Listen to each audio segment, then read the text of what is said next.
Hello friends, welcome to online classes. मेरा नाम है रजत अग्रहरी।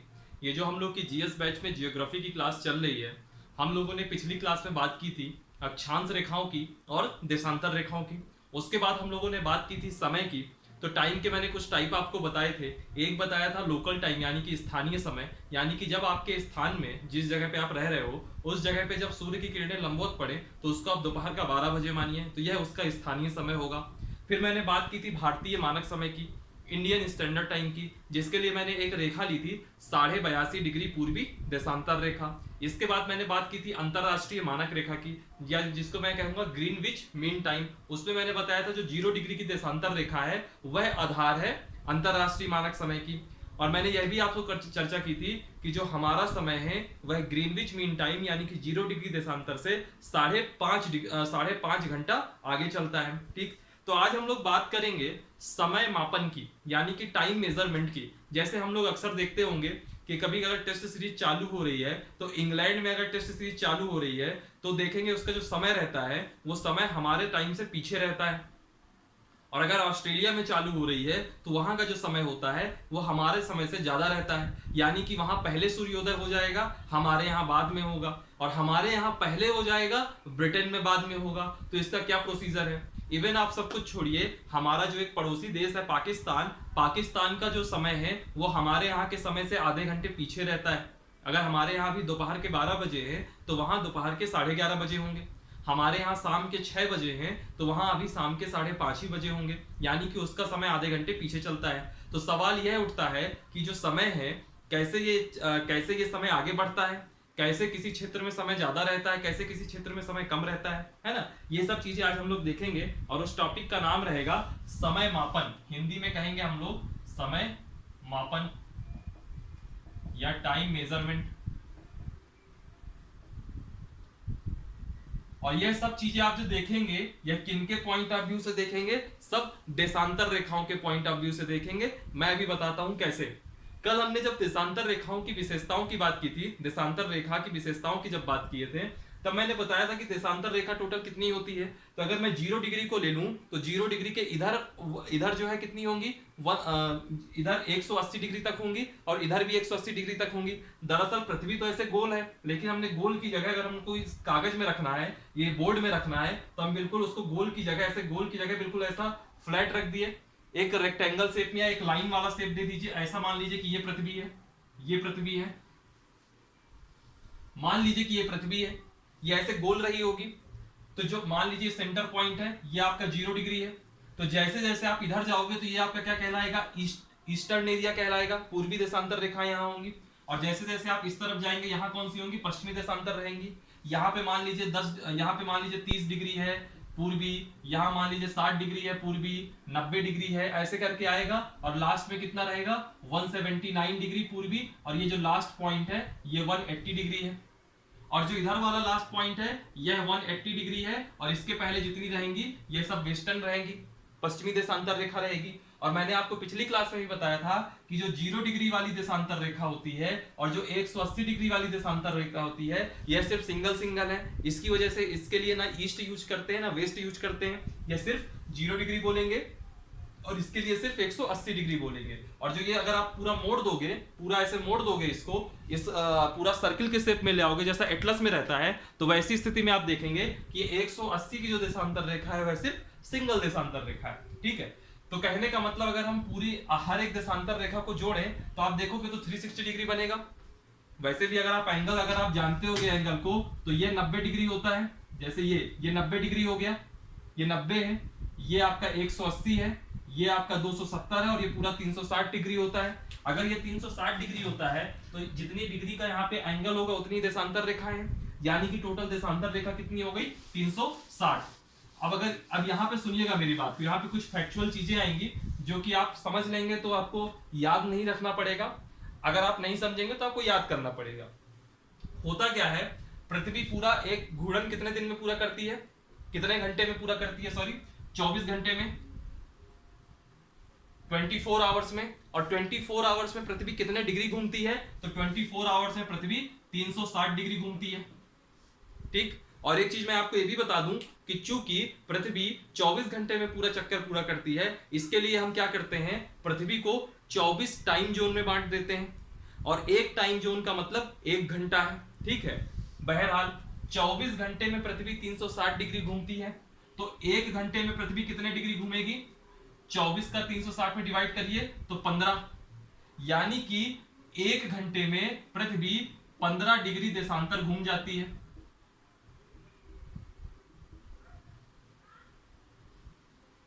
यानी कि अगर मान लीजिए, अगर आप इस समय एक रेखा में हैं, मेरी बात सुनिएगा, मान लीजिए आप इस जगह पे हैं, इस जगह पे मान लीजिए जो आपका जो देशांतर रेखा है, मान लीजिए 15 डिग्री ईस्ट है। ठीक, आप और आगे 15 डिग्री चले गए, यानी कि इस जगह पे पहुंच गए आप, यहाँ पे 30 डिग्री ईस्ट है, तो अगर यहाँ पे 12 बजे होंगे तो इस जगह में 1 घंटा आगे समय होगा, यानी कि 1 बजे होंगे। कहने का मतलब यह है कि 1 घंटे में 15 डिग्री देशांतर पृथ्वी घूर्णन करती है। यानी कि अगर हम बात करें, अभी अगर 1 बजा है आपकी घड़ी में, तो अगर आप 2 बजे जब पहुंचेंगे तो उस 1 घंटे के समय में पृथ्वी ने 15 डिग्री देशांतर उसने 15 देशांतर उसने घूम लिया होगा, या उसका घूर्णन हो गया होगा। ठीक, तो एक पॉइंट तो ये हो गया, 1 घंटे में 15 डिग्री देशांतर घूमना। और दूसरा पॉइंट देखिएगा, इस 1 घंटे का मतलब कितना होता है, 60 मिनट, तो 60 मिनट में 15 देशांतर, तो एक देशांतर कितनी देर में हो जाएगा, तो एक देशांतर घूमने में कितना टाइम लगेगा, 15 से इसको काट दीजिए तो कितना आ जाएगा, 4 मिनट। यानी कि एक देशांतर घूमने में 4 मिनट का समय लगता है, और 1 घंटे में 15 देशांतर घूमती है। आगे जब आप क्वेश्चन करोगे, जब हम क्वेश्चन करेंगे, अभी कुछ एक न्यूमेरिकल पे कुछ क्वेश्चन आएंगे, जब उसमें पूछा जाएगा कि इस देशांतर में अगर इतना बजा है तो उस टाइम पे इस देशांतर में कितना टाइम होगा, वहां पे आपको सिर्फ यही 2 पॉइंट, एक ये और एक ये, यही 2 पॉइंट आपके काम आएंगे। ठीक है, एक देशांतर को घूमने में 4 मिनट लगता है, और 1 घंटे में 15 देशांतर घूमती है, 15 देशांतर घूमने में 1 घंटा लगता है। ठीक है, अगर आप सिर्फ एक देशांतर को घूमने में 4 मिनट समय लगता है, इतना ही याद रख लेंगे, ये मोर देन सफिशिएंट है। क्यों? क्योंकि अगर आप इसमें 15 का मल्टीप्लाई कर देंगे तो 15 देशांतर हो जाएगा, यहाँ पे भी 15 का मल्टीप्लाई करेंगे तो 60 मिनट हो जाएगा, यानी कि जो कि 1 घंटा होता है। ठीक, चलिए अब चीजों को हम लोग समझते हैं। चीजों को कैसे समझेंगे, देखिए, चीजों को कैसे समझेंगे, देखिए, ये फॉर्मूला है एक कि 1 मिनट में 4 देशांतर, सॉरी 1 देशांतर में 4 मिनट, ये एक फॉर्मूला है, इसको मैं यहां लिख देता हूं। 1 देशांतर घूमने में 4 मिनट का समय लगता है, 1 डिग्री देशांतर घूमने में 4 मिनट का समय लगता है। ये छोटा सा फॉर्मूला जो अभी हम लोगों ने निकाला, यहां पे लिख लिया। 10 सेकंड वीडियो रिवाइंड कीजिएगा, उसका स्क्रीनशॉट ले लीजिएगा, चीजें समझ में ना आए तो दोबारा सुनिएगा। देखिए, ये मैंने आपको एटलस पृथ्वी, जो विश्व पृथ्वी है हमारी, जो गोल है, मैंने इसको ऐसे बना दिया, थोड़ी सी लाइन टेढ़ी हो गई होगी तो वो कोई बड़ी चीज नहीं। ये हम सेंटर पॉइंट में आ गए, ये आपका मान लीजिए क्या है, 0 डिग्री। ठीक, ये आपका क्या है, ये मान लीजिए 180 डिग्री, और ये भी आपका 180 डिग्री है। चूंकि यहाँ पूरब पश्चिम कुछ नहीं होता, यहाँ पे पूरब पश्चिम 0 डिग्री और 180 डिग्री के लिए कुछ नहीं होता, इसलिए मैं यहाँ पे कुछ नहीं लिखता। ठीक, और ये इस दिशा में क्या है, ये आपका पूरब है, यानी कि ईस्ट है, और इस दिशा में क्या है, ये आपका पश्चिम है, यानी कि वेस्ट है, तो W में लिख दिया। यानी कि इधर साइड क्या होगी, 0 डिग्री के इधर क्या होगी, इधर आपकी मिलेगी आपको पूर्वी देशांतर, और 0 डिग्री के इधर क्या होगी, आपको मिलेगी पश्चिमी देशांतर। ये थोड़ा आपको लगता है कम दिख रहा होगा, तो ऊपर मैं आप कुछ नहीं लिखूंगा। ठीक है, अब सुनिएगा, ये मान लीजिए आपकी पृथ्वी। ठीक, तो जो पृथ्वी का घूर्णन होता है वह पश्चिम से पूरब की ओर होता है। ठीक, और ये भी छोड़िए, आप बिल्कुल छोटी सी चीज बताइए, सूर्योदय किस दिशा से होता है। कोई अगर आपसे पूछ ले सूर्योदय कहां से होता है, तो आप हमेशा कहोगे कि पूरब से सूर्योदय होगा। यानी कि पूरब से सूर्योदय होगा। अगर मैं इंडिया की बात करूं तो अरुणाचल प्रदेश में पहले सूर्योदय होता है कि गुजरात में, तो आप तुरंत कहोगे अरुणाचल प्रदेश में, क्योंकि वह पूर्वी एरिया है। तो कहने का मतलब जो सूर्योदय होगा वो आपको इधर साइड से दिखेगा। यानी कि अगर मैं 0 डिग्री में खड़ा हो जाऊं, ये आपका 0 डिग्री है मान लीजिए, ये अगर मैं 0 डिग्री में खड़ा हो जाऊं, तो जैसे जैसे मैं पूरब की तरफ बढ़ूंगा, जैसे जैसे मैं पूरब की तरफ बढ़ूंगा, समय में वृद्धि होगी, समय में वृद्धि होगी। ठीक, और जैसे जैसे मैं पश्चिम की तरफ आऊंगा, वैसे वैसे समय में कमी आएगी, वैसे वैसे समय में कमी आएगी। एक एग्जांपल देख लीजिए, मान लीजिए ये जो जगह है ये आपकी 15 डिग्री ईस्ट है, 15 डिग्री ईस्ट, 15 डिग्री पूर्वी देशांतर है, और मान लीजिए ये एक जगह है यह आपकी 15 डिग्री पश्चिमी देशांतर है, ठीक। और मान लीजिए कि इस 0 डिग्री पे इस समय समय है 1 AM टाइम है, यानी कि रात के 1 बजे हुए हैं, ठीक। मैंने आपको क्या बताया था कि जो 15 डिग्री देशांतर होता है उसमें 1 घंटा समय लगता है, 15 डिग्री देशांतर में 1 घंटा समय लगता है। तो जो 15 डिग्री हम पूर्व है, 15 डिग्री पूर्वी देशांतर में जाएंगे तो 1 घंटा समय बढ़ा होगा, 1 घंटे का समय में अंतर आया होगा, या तो समय बढ़ा होगा या तो समय घटा होगा। तो मैंने अभी आपको क्या बोला कि जब हम पूरब की ओर जाएंगे तो समय में वृद्धि होगी, यानी कि अगर यहाँ पे 1 बजा है तो 15 डिग्री पूर्वी में कितना बजा होगा, 2 AM बजा होगा। वैसे ही अगर मैं यहाँ 30 डिग्री में आ जाऊं, 30 डिग्री पूर्वी देशांतर में आ जाऊं तो यहां से फिर 1 घंटा और बढ़ जाएगा, यानी कि यहाँ पे 3 AM टाइम बना होगा, 3 बजे होंगे। मैं अगर उसी टाइम पे मैं यहाँ 45 डिग्री ईस्ट में आ जाऊं, 45 डिग्री ईस्ट में आ जाऊं तो कितना बजा होगा, 4 AM बजा होगा, 4 AM बजा होगा। इसके बाद 45 डिग्री के बाद अगर मैं 60 डिग्री में आ जाऊं, 60 डिग्री ईस्ट में आ जाऊं तो कितना बजा होगा, यहाँ 5 AM होगा। 1 घंटा बढ़ता जाएगा टाइम हर 15 डिग्री में। अगर इसी हिसाब से मैं यहाँ पे आपका 75 डिग्री ईस्ट में आ जाऊं, यानी कि फिर 15 डिग्री पूर्वी देशांतर बढ़ा दूं तो यहाँ पे कितना टाइम होगा, 6 AM होगा। और अगर मैं यहाँ पे 90 डिग्री में आ जाऊं, ये मान लीजिए 90 डिग्री ईस्ट है, तो यहाँ पे कितना टाइम होगा, 6 से 1 चला जाएगा, 6 से 1 बढ़ जाएगा, 7 AM हो गया। और हमारे भारत देश की मानक रेखा क्या है, 82.5 डिग्री। तो 82.5 डिग्री 75 और 90 के बीच में आएगा। मान लीजिए ये है आपका 82.5 डिग्री ईस्ट, तो 75 और 90 के बीच में देखेंगे तो 75 और 7.5 जोड़ेंगे तो 82.5 आ जाएगा, और 82.5 में 7.5 जोड़ेंगे तो 90 आ जाएगा। यानी कि अगर यहाँ 1 घंटा बढ़ रहा है 15 डिग्री में तो 7.5 घंटा, तो 7.5 डिग्री में कितना बढ़ेगा, आधा घंटा। तो हमारे भारत में उस समय टाइम कितना होगा, 6:30 AM। इसी वजह से हम लोग कहते हैं कि अगर ब्रिटेन में जितना भी टाइम होगा वहां से हमारा समय 5.5 घंटे आगे रहेगा। तो जैसे जैसे हम पूरब की ओर जाएंगे वैसे वैसे समय बढ़ता जाएगा, और इसी अनुपात में जैसे जैसे हम पश्चिम की तरफ आएंगे समय घटता जाएगा। जैसे यहाँ पे अगर अभी 1 AM है तो अगर मैं इस 15 डिग्री पश्चिम में जाऊंगा तो 1 घंटा समय कम होगा। तो अगर यहाँ पे 1 AM है तो यहाँ पे क्या हो जाएगा, 12 AM, ठीक। इसके और इधर आ जाऊं मैं, ये आ गया आपका 30 डिग्री में, ये 30 डिग्री आपका पश्चिमी देशांतर है। अगर यहां आऊंगा तो यहाँ कितना टाइम होगा, 11 PM, 1 घंटा कम हो जाएगा। वापस से मैं आ जाऊं यहाँ 45 डिग्री में, तो ये मान लीजिए 45 डिग्री पश्चिम है, तो यहाँ पे कितना टाइम हो जाएगा, 10 PM। यानी कि इसी अनुपात में अगर मैं पश्चिम दिशा में जाऊंगा तो हर 15 डिग्री में 1 घंटा समय कम होता जाएगा, और इसी अनुपात में अगर मैं इधर जाता जाऊंगा तो हर 15 डिग्री में 1 घंटा समय बढ़ता जाएगा, ठीक है। इसी वजह से जब आप देखते होंगे तो ऑस्ट्रेलिया वगैरह में जब मैच होते हैं, क्रिकेट मैच होते हैं, तो हम लोग के इंडिया में बिल्कुल सुबह सुबह से 4-5 बजे ही दिखने लगता है। क्यों? क्योंकि जो ऑस्ट्रेलिया है, अगर हमारे भारत की अवस्थिति 82.5 डिग्री ईस्ट में हमारी मानक रेखा है, तो ऑस्ट्रेलिया किसके और पूरब में है, यानी कि वहां सूर्योदय पहले होता होगा, तो वहां मैच भी जल्दी चालू हो जाएगा, तब हम सो रहे होंगे। सिमिलरली अगर हम ब्रिटेन की बात करें, ब्रिटेन तो मान लीजिए यहाँ पे हो गया। जैसे अगर अभी आप दोपहर में 12 बजे ये वीडियो देख रहे हैं तो ब्रिटेन में कितना बजा होगा इस समय, ब्रिटेन में बजा होगा आपका 6:30, सुबह के 6:30 होंगे, वो सुबह के 6:30 में होंगे, और हमारे यहाँ दोपहर का 12 बज रहा है, ठीक है। तो ऐसे करके ये टाइम ऐसे डिसाइड होता है, इसी को हम कहते हैं टाइम मेजरमेंट,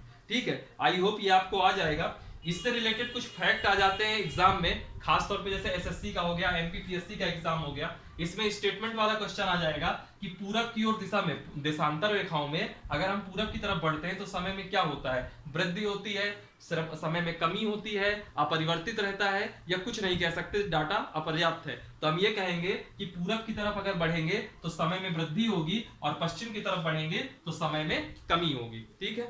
चलिए, यही था इसमें, ये बहुत इंपॉर्टेंट चीज थी, ये आपको पता होना चाहिए। और ये याद रखिएगा कि हर 15 डिग्री देशांतर में 1 घंटा समय बढ़ेगा पूरब में, और पश्चिम की तरफ जाएंगे तो उसी अनुपात में 1 घंटे का समय घटता जाएगा हर 15 डिग्री में। चलिए, इससे रिलेटेड कुछ क्वेश्चन देख लीजिए तो आपको ये चीजें और स्पष्ट हो जाएंगी। कुछ मैं आपको क्वेश्चन कराता हूं। कुछ न्यूमेरिकल टाइप के क्वेश्चन होंगे, उनको देखिएगा जरा। मान लीजिए एक क्वेश्चन है कि अगर 45 डिग्री वेस्ट में अभी जो टाइम है, मान लीजिए एक देशांतर रेखा है 45 डिग्री पश्चिम, यहाँ पे समय है मान लीजिए 4 AM, यानी कि तड़के सुबह तड़के के 4 बजे हुए हैं। तो उसी टाइम पे 45 डिग्री ईस्ट में यानी कि पूरब में कितना समय होगा, ये आपको बताना है। सिंपल सी बात है, फटाक से ऐसे ड्रा कीजिए। ये बीच में 0 डिग्री हो गया, यहां पे आपका हो गया 45 डिग्री कौन सा, ईस्ट, और यहां पे क्या हो गया 45 डिग्री वेस्ट। 45 डिग्री वेस्ट का टाइम दिया हुआ है 4 AM, 45 डिग्री ईस्ट पे बताना है। तो इनके बीच में टोटल देख लीजिए डिफरेंस कितना है। 45 डिग्री से ये 0 डिग्री जाएंगे तो यहाँ 45 देशांतर रेखाओं का अंतर है। फिर इस 0 से इधर आगे जाएंगे तो यहाँ भी 45 देशांतर रेखाओं का अंतर है। तो टोटल अंतर कितने का हो गया, 90 देशांतर रेखाओं का। ठीक है, तो मैं कहूंगा 90 देशांतर रेखाएं, और 90 देशांतर रेखाओं में कितना समय लग जाएगा, 15 देशांतर रेखाओं में 1 घंटा लगता है। तो एक देशांतर में कितना हो जाएगा, 1/15। तो 90 देशांतर रेखाओं में कितना घंटा लगेगा, 90/15 बराबर 6 घंटा। यानी कि इस 45 डिग्री से इस 45 डिग्री में 6 घंटे का अंतर रहेगा। अब सवाल यह उठता है कि जो 6 घंटे का ये अंतर है, इस समय में आगे रहेगा या पीछे रहेगा। तो मैं देखूंगा कि हमें समय इस पश्चिमी देशांतर का दे रखा है, हमको जाना इस पूर्वी देशांतर में है, यानी कि इस पश्चिम से इस पूरब की तरफ जाना है। और मैंने पहले ही बताया था पूर्वी देशांतर की तरफ जाएंगे तो समय में वृद्धि होगी, पश्चिम में जाएंगे तो समय में कमी होगी। तो यहाँ पे क्या होगा, 4 AM है, 4 AM में 6 जुड़ जाएगा, 6 घंटे जुड़ जाएंगे। तो 4 अगर सुबह की 4 बजे है तो 6 घंटे बाद कितना बच जाएगा, 10 AM। 10 AM। मान लीजिए, इसका स्क्रीनशॉट ले लीजिएगा। मान लीजिए ये क्वेश्चन ऐसे हो जाता कि यह 45 डिग्री ईस्ट में 4 बजे है, तो 45 डिग्री वेस्ट में कितना टाइम होगा। अगर मान लीजिए ये क्वेश्चन हो जाता तो सब कुछ वही रहता, 45 डिग्री वेस्ट 45 डिग्री ईस्ट, दोनों के बीच में टोटल देशांतर रेखा है 90, समय का अंतर 6 घंटा, सब कुछ वही रहता। लेकिन इस स्थिति में हम इस ईस्ट से इस पूरब से पश्चिम की ओर जाते, यानी कि समय में कमी होती। तो ये 4 AM में 6 जुड़ने की जगह 6 आवर घट जाते, 6 घंटे घटते। अगर सुबह के 4 बजे हैं और उसमें 6 घंटे घटाएंगे तो कितना घटेगा, 4 घंटे जाएंगे तो 12 बज जाएगा रात का, फिर और 2 घंटे घटाएंगे तब जाके 6 घटेगा, यानी कि 10 PM ये टाइम रहता आपका। यानी कि इस स्थिति में 10 बजे रात होते। अगर 45 डिग्री ईस्ट में सुबह के 4 बज रहे हैं तो 45 डिग्री वेस्ट में रात के 10 बज रहे होंगे। ठीक है, एक ये क्वेश्चन हो गया। एक क्वेश्चन और देख लीजिए, एक क्वेश्चन और देख लीजिए। जैसे मान लीजिए 90 डिग्री वेस्ट पर, मान लीजिए क्वेश्चन आ जाए 90 डिग्री पश्चिम पर रात के 11 बजे, या मान लीजिए 11 PM है, समय है 11 PM। ठीक है, तो पूछ लिया जाए कि इस समय भारत में क्या समय होगा।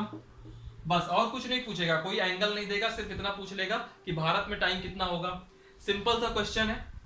वैसे ही ऐसे तुरंत लाइन ड्रॉ किया करिए, ऊपर गए यहाँ 0 डिग्री में गए, इधर साइड कितना बोल रहा है 90 डिग्री पश्चिम, यानी कि 0 से पश्चिम इधर साइड होगा। तो ये गए, ये है आपका मान लीजिए 90 डिग्री वेस्ट। ठीक है, और इसने कहाँ का टाइम पूछा है, भारत का, और भारत की मानक रेखा क्या होती है 82.5 डिग्री ईस्ट। ठीक, तो इससे बहुत ज्यादा परेशान होने की जरूरत नहीं है। इस 90 डिग्री से 0 तक आइए, इस 90 डिग्री से 0 के बीच में आएंगे तो 90 देशांतर रेखा होंगी, और 90 देशांतर रेखाओं का मतलब कितना हुआ 90/15, यानी कि 6 घंटे का अंतर। और आप पश्चिम से पूरब में जा रहे हैं, रात को 11 बजे हैं, रात को 11 बजे में अगर मैं 6 घंटे जोड़ दूं, क्योंकि पश्चिम से पूरब की ओर जा रहे हैं तो समय में वृद्धि होगी, अगर मैं 6 घंटे जोड़ दूं तो ऐसी स्थिति में कितना बच जाएगा, 11 में जब 6 घंटे जोड़ूंगा तो टाइम हो जाएगा आपका 5 AM। ये टाइम है इस 0 डिग्री का। और मैं आपको पता है 0 डिग्री का मतलब क्या होता है, ग्रीनविच मीन टाइम। और वहां से अगर भारत की तुलना करेंगे तो यहां से भारत की तुलना करेंगे तो कितना होता है +5:30, यानी कि 5.5 घंटे बढ़ा दीजिए। तो 5 घंटे में मैं अगर 5:30 जोड़ दूंगा तो कितना हो जाएगा 10:30 AM। ये हो गया आपका आंसर। इतनी सिंपल चीजें रहती हैं इसमें। एक क्वेश्चन और देख लीजिए, फिर ये टॉपिक हम खत्म करेंगे, फिर इसके बाद अंतरराष्ट्रीय तिथि रेखा देखेंगे। एक क्वेश्चन इसमें और देख लीजिए। मान लीजिए एक क्वेश्चन है कि 137 डिग्री, थोड़ा अजीब क्वेश्चन लेते हैं क्योंकि 90, 60, 75 ये सब 15 से डिवाइड हो जाते तो इजी रहता है। अब इस समय इसको क्वेश्चन को देख लीजिए। 137 डिग्री पश्चिम में मान लीजिए समय है आपका, मान लीजिए समय है आपका 9 PM। 137 डिग्री पश्चिम में समय है 9 PM और क्वेश्चन पूछ ले तो 139 डिग्री ईस्ट में कितना टाइम होगा। यानी कि इस तरह के क्वेश्चन में क्या करिए, वीडियो को पॉज करिए, खुद से क्वेश्चन सॉल्व करिए, फिर आंसर मैच कर लीजिएगा। इस तरह के क्वेश्चन आए तो क्या करिए, यहां बीच में गए 0 डिग्री पहुंच गए, इस जगह पे मान लीजिए ये समय दे रखा है आपका वेस्ट यानी कि 137 डिग्री, 137 डिग्री पश्चिमी देशांतर। इस जगह का हमको टाइम निकालना है, ये दे रखा है आपका 139 डिग्री पूर्वी देशांतर। ठीक है, इन दोनों के बीच की टोटल डिस्टेंस देख लीजिए कितनी हो जाएगी। टोटल डिस्टेंस 137 देशांतर इधर है, 139 देशांतर उधर है, यानी कि टोटल देशांतर कितना हुआ, 7 9 16 की 6 हासिल आए 1 3 1 4 3 7 और 2 276 देशांतर टोटल हुआ। अब इस 276 में आप क्या करिए, अब आपको निकालना है तो मैंने आपको पहले बताया अगर आप 15 से डिवाइड करेंगे तो आपको एक उतने घंटे निकल आएंगे। तो 276 देशांतर पार करने में, पृथ्वी को घूमने में कितना समय लगा होगा, तो 276 बटे 15, 15 एकम 15 12 15 8 120, यानी कि 18 घंटे लग गया होगा। किसके लिए, 15 8 120 0 हासिल है 12 15 एकम 15 12 17, 270 देशांतर घूमने के लिए 18 घंटे लग गए होंगे। बाद में आप देख रहे होंगे यहाँ पे 276 है, यानी कि अभी 6 देशांतर और घूमी है पृथ्वी। और मैंने आपको पहले बताया था कि एक देशांतर घूमने में 4 मिनट का समय लगता है, तो इस 6 देशांतर घूमने में कितने मिनट का समय लगा होगा, 24 मिनट। यानी कि 137 डिग्री पश्चिम से 139 डिग्री पूरब में जाने में टोटल समय का अंतर कितना आया होगा, 18 घंटे 24 मिनट। ठीक, और इस समय जब आप इस 137 डिग्री पश्चिम में हैं तो आपका समय कितना है, 9 PM, 9 PM है। तो अब आपको कितने घंटे बढ़ जाना है, 9 PM में आपको 18 घंटे 24 मिनट ऐड करना है। क्यों ऐड करना है, क्योंकि आप इस जगह पश्चिम में हैं और पश्चिम से पूरब की ओर जा रहे हैं। मान लीजिए कि ये समय यहां का होता और आपको यहां का समय निकालना होता तो इस 9 PM में 18 घंटे 24 मिनट घटा देने होते। अब चूंकि आप पश्चिम में हैं और आपको पूरब का समय निकालना है तो समय में वृद्धि होगी, तो यहाँ पे समय जोड़ा जाएगा। तो आप 9 घंटे में जब 18 घंटे जोड़ेंगे तो सबसे पहले आप 12 घंटे जोड़िए, तो 9 PM है, 12 घंटे बाद 9 AM हो जाएगा। फिर इसके बाद 6 घंटा जोड़िए, जब 9 AM हो गया, जब 6 घंटा जोड़ेंगे तो 3 घंटे बाद 12 PM हो जाएगा और फिर और 3 घंटे बाद 3 PM हो जाएगा, यानी कि दोपहर का 3 बज जाएगा। तो समय बचेगा 3:24 PM। तो यहाँ का जो समय होगा 3:24 होगा PM का, और इस जगह का जो समय होगा वो होगा आपका 9 PM। यानी कि अगर कोई व्यक्ति 137 डिग्री पश्चिमी देशांतर में है, एक व्यक्ति 139 डिग्री पूर्वी देशांतर में है, तो दोनों के बीच में 18 घंटे 24 मिनट का समय।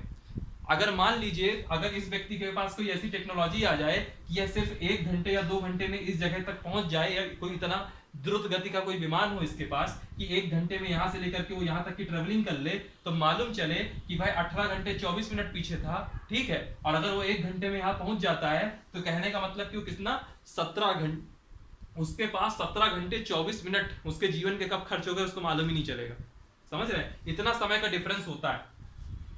तो ये सब चीजें थी आपकी, ये जो आपको मैंने अभी टॉपिक बताया यह आपका समय के लिए था कि समय का मेजरमेंट कैसे किया जाएगा। ठीक, अब इसके बाद अक्षांश और देशांतर से रिलेटेड एक लास्ट टॉपिक है, अंतरराष्ट्रीय तिथि रेखा, इंटरनेशनल डेट लाइन, उसको भी देख लीजिए। अगला जो टॉपिक है इसको हम शॉर्ट फॉर्म में कहते हैं IDL, अंतरराष्ट्रीय तिथि रेखा, इंटरनेशनल डेट लाइन। दरअसल होता क्या है, वर्ल्ड बहुत बड़ा है, देशांतरीय विस्तार 360 डिग्री का है, तो सब जगह एक तिथि कैसे आ जाए, जब समय का अंतर है तो तिथि का भी अंतर हो जाएगा, कई जगह कंफ्यूजन क्रिएट हो जाएगा। मान लीजिए 11 मार्च के दिन, मान लीजिए अमेरिका के हिसाब से या भारत के हिसाब से 11 मार्च के दिन जो बाइडेन शपथ ले रहे हैं अमेरिका में, ठीक, तो उस घटना को, जिस घटना को हम 11 मार्च समझ रहे हैं, वो घटना अमेरिका के हिसाब से 10 मार्च हो जाएगी। और जो आगे आपके रह रहे हैं ऑस्ट्रेलिया है, तो ऑस्ट्रेलिया के हिसाब से वो घटना 12 मार्च को होगी। कहने का मतलब विश्व भर में तिथि, जैसे मान लीजिए अभी आज की डेट में, जैसे अभी हम आपसे बात कर रहे हैं और इसी बीच में अगर कहीं अमेरिका में कोई दुर्घटना हो गई तो अमेरिका में तिथि कौन सी मानी जाए, उस तिथि की घटना को अगर हमें याद करना है तो हम कौन सी तिथि मानेंगे, तो ये सब कंफ्यूजन होता। तो इस सब कंफ्यूजन को दूर करने के लिए एक कॉन्सेप्ट आया IDL, अंतरराष्ट्रीय तिथि रेखा का। और इसका मेन बेनिफिट क्या हुआ कि जो तिथियों के बीच में कंफ्यूजन होता था वो दूर हो गया। इसके अंदर एक कॉन्सेप्ट लाया गया। पहले मैं कॉन्सेप्ट बता दूं, सिंपल सी चीज, फिर उसके अंदर बताऊंगा कि तिथि रेखा होती क्या है, इससे जो फैक्चुअल क्वेश्चन है वो क्या होते हैं, ये सब चीजें बाद में बताता हूं। हुआ क्या कि अब जो कॉन्सेप्ट आ गया उसका एक बेनिफिट पहले देख लीजिए, फिर मैं कॉन्सेप्ट बताता हूं। बेनिफिट ये है कि अगर अमेरिका में कोई घटना 11 मार्च को हो रही है, मान लीजिए अमेरिका में कोई घटना 11 मार्च को हो रही है और हमारे यहां उस दिन 12 मार्च लग चुका है, भले हमारे यहां 12 मार्च लग चुका है, लेकिन हम यही कहेंगे कि अगर अमेरिका में घटना अमेरिका के हिसाब से 11 मार्च को हुई है तो हमारे लिए भी वह 12 मार्च ही, वो हमारे लिए भी वह 11 मार्च ही रहेगी।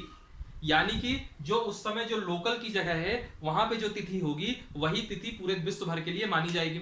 मान लीजिए भारत में एक घटना हो जाए कि 2 मई को बंगाल चुनाव का रिजल्ट आ गया, 2 मई को बंगाल चुनाव का रिजल्ट आ गया, लेकिन जिस समय बंगाल चुनाव का रिजल्ट आ रहा है उस समय अमेरिका में अभी 1 ही मई लगी हुई है, अभी वहां 2 मई लगी नहीं है। तो अमेरिका वाले ये नहीं कहेंगे कि वहां रिजल्ट 1 मई को आया क्योंकि हमारी तारीख अभी 1 मई लगी है और वहां रिजल्ट आ गया। नहीं, अगर भारत की घटना है और भारत के हिसाब से तिथि 2 मई है तो पूरे विश्व के हिसाब से वो तिथि 2 मई ही मानी जाएगी। तो अंतरराष्ट्रीय तिथि रेखा के आने के बाद एक तो चीज ये हो गई, ये चीज क्लैरिटी के लिए हो गई ताकि कंफ्यूजन की स्थिति दूर हो जाए। ठीक है, अब हम लोग मुद्दे में आते हैं कि अंतरराष्ट्रीय तिथि रेखा होती क्या है। मैंने आपको एक तिथि रेखा बताई थी, देखिए 0 डिग्री बताई। 0 डिग्री बहुत ज्यादा हेल्पफुल हमारे लिए किस लिए हो गई, समय निर्धारण करने के लिए। 0 डिग्री की ठीक अपोजिट एक देशांतर रेखा थी 180 डिग्री, और 180 डिग्री जो देशांतर रेखा है वो हमारे लिए यूजफुल हो जाती है किसके लिए, तिथि निर्धारित करने के लिए। तो जो अंतरराष्ट्रीय तिथि रेखा है यह 180 डिग्री देशांतर रेखा के अनुरूप खींची गई है। यह जो है 180 डिग्री देशांतर रेखा के अनुरूप खींची गई है। ठीक है, और यह एक काल्पनिक रेखा है, ऐसा कोई लाइन पृथ्वी में बनी थोड़ी ना है। ये सब चीजें तो हम लोगों ने अपनी सुविधाओं के लिए ऐसी एक इमेजिनरी लाइन बनाई है ताकि भूगोल का अध्ययन आसानी से हो जाए। यह एक प्रकार की एक इमेजिनरी लाइन है। अब इसमें एक चीज जोड़ लीजिएगा कि जो ये रेखा है ये कहां से होकर के गुजरती है, अक्सर एग्जाम में पूछ लेता है, तो याद रखिएगा यह बेरिंग सागर से होकर के गुजरती है। यह बेरिंग सागर से होकर के गुजरती है यह रेखा। ठीक, एक तो पॉइंट ये याद रखिएगा, ये बहुत इंपॉर्टेंट फैक्ट है। ठीक है, और इसमें कॉन्सेप्ट क्या लाया गया, और एक चीज याद रखिएगा, यह रेखा बिल्कुल सीधी नहीं है, यह सीधी नहीं है बल्कि यह वक्राकार सीधी रेखा है। कैसी है, वक्राकार सीधी रेखा है। पहले आप विशेषता देख लीजिए फिर मैं इसका पूरा मतलब बता दूंगा। यह वक्राकार सीधी रेखा है जो कि 3 जगह से मुड़ी हुई है, और क्यों मोड़ा गया वो भी बताता हूं मैं, जो कि 3 जगह से मुड़ी हुई है। और साथ ही एक चीज याद रखिएगा, इस रेखा को पूर्णतः जलीय भाग से गुजारा गया है, पूर्णतः जलीय भाग से गुजारा गया है। इसमें क्या किया गया, जैसे मान लीजिए रेखा है ऐसे ऐसे ऐसे ऐसे, यानी कि 1 2 3 जगह से मुड़ी हुई है। ये मान लीजिए आपकी 180 डिग्री के अनुरूप खींची गई इंटरनेशनल डेट लाइन है, 3 जगह से मोड़ दी गई। इसमें क्या कॉन्सेप्ट लाया गया और इसको जलीय भाग से क्यों गुजारा गया, पहले यह देखिए, पहले आप कॉन्सेप्ट समझिए फिर इसको देखिएगा। इसमें क्या किया गया कि इस रेखा के पश्चिम में, इस रेखा का जो पश्चिमी इलाका था इसमें पूरी दुनिया को रख दिया गया। ऐसा मान लिया गया कि जो पूरी दुनिया है इस इंटरनेशनल डेट लाइन के पश्चिम में है। ठीक, और जैसे ही ये एरिया जो पृथ्वी का घूर्णन होता है उस घूर्णन के हिसाब से जैसे ही वो एरिया इस इंटरनेशनल डेट लाइन को क्रॉस करेगा पूरब की तरफ, जैसे ही क्रॉस करेगा वैसे ही उसका दिन बढ़ जाएगा। मान लीजिए अभी इस आइडियल के पश्चिम में मान लीजिए दिन चल रहा है मंडे, सोमवार, मान लीजिए सोमवार चल रहा है। जैसे ही वो स्थान इस अंतरराष्ट्रीय तिथि रेखा को क्रॉस करेगा वैसे ही उसका दिन क्या हो जाएगा, ट्यूसडे। और अगर वह इसके पश्चिम में रहेगा तो अभी उसका वही दिन चलता रहेगा। जैसे ही वह अंतरराष्ट्रीय तिथि रेखा को क्रॉस करेगा पूरब की तरफ वैसे ही उसमें एक दिन वृद्धि हो जाएगी। फॉर एग्जाम्पल एक देखिएगा, इसमें कॉन्सेप्ट कहने का मतलब क्या है कि ये मान लीजिए आइडियल है, हालांकि 3 जगह से मुड़ी है लेकिन मैंने यहां सीधा ले लिया। तो कहने का मतलब है कि अगर यहाँ पे अभी सोमवार है तो जैसे ही यह क्षेत्र इस रेखा को पार करेगा और इस रेखा के पूरब में जाएगा वैसे ही उसका एक दिन बढ़ के मंगलवार हो जाएगा। ठीक है, और इसमें कॉन्सेप्ट क्या किया गया, पूरी दुनिया को इस आइडियल के पश्चिम में रखा गया और जैसे ही पृथ्वी के घूर्णन में वह आइडियल को क्रॉस करती है वैसे ही उस स्थान का दिन एक दिन आगे बढ़ जाता है। सोमवार होगा तो मंगलवार हो जाएगा, बुधवार होगा तो बृहस्पतिवार हो जाएगा। ठीक है, अब एक चीज और याद रखिएगा, अब आपको ये लग रहा होगा कि पूर्णतः जलीय भाग से क्यों गुजारा गया। पूर्णतः जलीय भाग से इसलिए गुजारा गया, एक हाइपोथेटिकल एग्जांपल देख लीजिए। जैसे मान लीजिए ये भारत का नक्शा है, ठीक है, मान लीजिए भारत का नक्शा है, ऐसा होता नहीं है लेकिन मान लीजिए भारत का नक्शा है, ये आइडियल गुजर गई इंटरनेशनल डेट लाइन। तो अगर इस स्थलीय भाग से गुजरेगी तो आपका मतलब क्या है कि भारत का जो ये वाला हिस्सा है ये सोमवार में है और ये वाला हिस्सा मंगलवार में। यही ना मतलब होता कि आइडियल के पूरब में जैसे भी कोई स्थान जाएगा तो एक दिन आगे डेट बढ़ जाएगी। मान लीजिए कोई स्थलीय स्थल ये है, मान लीजिए अमेरिका का नक्शा है, तो आप क्या कहते हैं कि अगर ये आपकी इंटरनेशनल डेट लाइन जा रही है तो जो ये वाला हिस्सा है अमेरिका का वह एक दिन पीछे है और ये वाला हिस्सा एक दिन आगे। किसी भी स्थलीय भाग में अगर ऐसा होता तो वहां के लिए दिन का निर्धारण करना, तिथि का निर्धारण करना दिक्कत होती। इसीलिए कॉन्सेप्ट लाया गया कि इसको पूर्णतः जलीय भाग से गुजारा गया। तो जो 180 डिग्री देशांतर रेखा है वह ऑलमोस्ट जलीय भाग में भी है, जलीय भाग में ही है, लेकिन कुछ हिस्सा आ जाता है, थोड़े आइलैंड वगैरह आ जाते हैं, द्वीपीय इलाके आ जाते हैं, इसकी वजह से इसको थोड़ा सा मोड़ दिया गया ताकि कहीं भी किसी भी प्रकार की दिक्कत ना हो। तो यह कॉन्सेप्ट था आइडियल का। ठीक है, और आपको एक चीज समझ में आ गई होगी कि 180 डिग्री देशांतर रेखा के अनुरूप खींची गई है, एक काल्पनिक रेखा है जो कि बेरिंग सागर से होकर के गुजरती है। और इसमें क्या किया गया कि पूरी के पूरे विश्व को आइडियल के पश्चिम में रखा गया और यह कॉन्सेप्ट दिया गया जैसे ही पृथ्वी के घूर्णन से कोई भी स्थान इस आइडियल को क्रॉस करेगा और इसके पूरब में आ जाएगा वैसे ही एक दिन की वृद्धि हो जाएगी। अगर इधर सोमवार है तो आइडियल को क्रॉस करते ही आपका मंगलवार लग जाएगा। ठीक है, और यह एक प्रकार की वक्राकार सीधी रेखा है जो कि 3 जगह से मुड़ी हुई है और पूर्णतः जलीय भाग से गुजारा गया है। और जलीय भाग से क्यों गुजारा गया वह भी मैंने आपको समझा दिया है। ठीक है, वह भी मैंने आपको समझा दिया है। तो यह आपका टॉपिक था। इसमें आप लोगों ने क्या क्या देखा, पहले आपने समय को देखा, समय का मेजरमेंट कैसे करते हैं, फिर आपने तिथि का मेजरमेंट कैसे करते हैं, तिथि कैसे निर्धारित करते हैं, यह भी आप लोगों ने देख लिया। इसके बाद एक टॉपिक बचता है इसमें, पृथ्वी का भूगर्भिक इतिहास क्या होता है, पृथ्वी के काल कैसे चले, इसका भी एक टॉपिक बचता है। अब चूंकि आज की क्लास के लिए इतना मोर देन सफिशिएंट है, आज की क्लास में इतना ही रखते हैं। कल की क्लास में हम लोग एक पृथ्वी का भूगर्भिक इतिहास देखेंगे और उसके बाद हमारा जो मेन टॉपिक है ज्योग्राफी का, जियोमॉर्फोलॉजी यानी कि स्थलाकृति विज्ञान या भू आकृति विज्ञान, उसको हम लोग बिल्कुल अच्छे तरीके से, व्यवस्थित तरीके से चालू करेंगे। चलिए फिर वीडियो के लिए आज के लिए इतना ही रखते हैं। वीडियो को लाइक कीजिएगा, कमेंट कीजिएगा। कहीं भी कोई डाउट हो, क्योंकि जो आज की चीजें थी बड़ी कॉन्सेप्चुअल थी, कहीं कोई डाउट हो तो कमेंट बॉक्स में जाकर के आप पूछ सकते हैं, मैं आपको उसका प्रॉपर रिप्लाई कर दूंगा।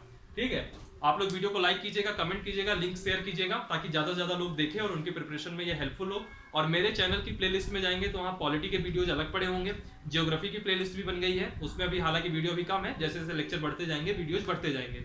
आपको MPPSC स्पेशल की एक प्लेलिस्ट आ गई है जिसके वीडियो डेली शाम को 6 बजे होते हैं और इसके वीडियोज डेली दोपहर में 12 बजे आपको मिलते हैं। और अगर आप लिंक डिस्क्रिप्शन बॉक्स में जाएंगे तो वहाँ टेलीग्राम की लिंक वगैरह दी होगी, उसका आप लोग जरूर ज्वाइन कीजिएगा, वो आपके एग्जाम के पॉइंट ऑफ व्यू से बहुत ज़्यादा इंपॉर्टेंट है। और आज के लिए इतना ही रखते हैं। Thank you for watching, thank you so much. हंसते रहिए और पढ़ते रहिए।